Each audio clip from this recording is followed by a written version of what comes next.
गरीब आदमी टैक्स कम देता है, पढ़ा लिखा भी कम होता है और पॉपुलेशन में ज़्यादा होता है।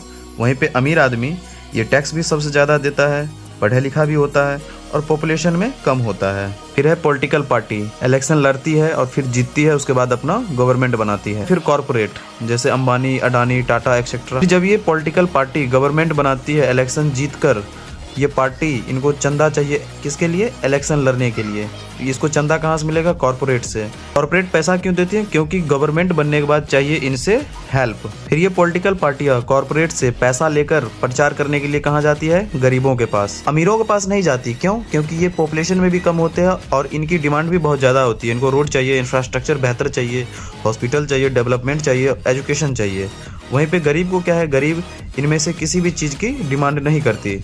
उनको सिर्फ 5 केजी राशन दे दो, 10,000 रुपया दे दो या धर्म और जाति के नाम पर लड़वा दो, फिर उसके बाद ये खुद ब खुद वोट बैंक बन जाती है। तो इस तरह पॉलिटिकल पार्टियां कॉर्पोरेट से पैसा लेती है, गरीबों से वोट लेती है और अमीरों से टैक्स लेती है। ये पॉलिटिकल पार्टियां चंदा कॉर्पोरेट से लेती है प्रचार के लिए, वोट गरीबों से लेती है और टैक्स अमीरों से लेती है देश चलाने के लिए। फिर जब गवर्नमेंट बन जाता है तो ये सबसे पहले गरीबों को इग्नोर करता है, लात मारती है, क्योंकि अब इनकी कोई जरूरत नहीं है। फिर 5 साल बाद ही इनकी जरूरत पड़ती है वोट के लिए। उसके बाद ये इग्नोर करती है अमीरों को। क्यों? क्योंकि ये वोट बैंक तो होती नहीं और टैक्स का क्या है? टैक्स तो किसी तरह ले ही लिया जाएगा। फिर आता है कॉर्पोरेट।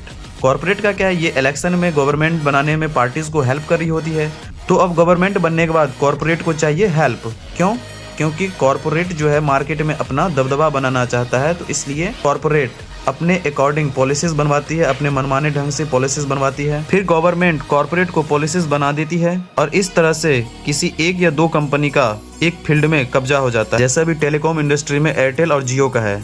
यहाँ पे हर एक आदमी के पास एयरटेल या जियो में से किसी एक का सिम होगा ही होगा, निश्चित रूप से होगा, और इसको मोनोपोली कहते हैं। फिर ये गवर्नमेंट जो पब्लिक की भलाई के लिए काम करती है, पब्लिक के लिए रूल्स बनाती है, अब ये कॉर्पोरेट के लिए रूल बनाने लगती है। फिर गवर्नमेंट पब्लिक बेनिफिट्स के लिए जब कॉर्पोरेट को कुछ भी पब्लिक बेनिफिट के लिए कुछ भी कहती है तो ये मना कर देता है और अपने मनमाने ढंग से काम करता है। अगर गवर्नमेंट इसके लिए कोई रूल्स भी ले आती है तो कॉर्पोरेट अपना काम को बंद कर देता है और फिर पब्लिक गुस्सा करती है, वो प्रोटेस्ट करने आ जाती है। फिर गवर्नमेंट पे इसके लिए कोई प्रेशर बनता है और फिर इस प्रेशर को कॉर्पोरेट गवर्नमेंट को कंपल्सन मजबूर करती है और इसको ब्लैकमेल करती है। इस तरह से गवर्नमेंट गरीब से वोट लेती है, अमीर से टैक्स लेती है और काम कॉर्पोरेट के लिए करती है।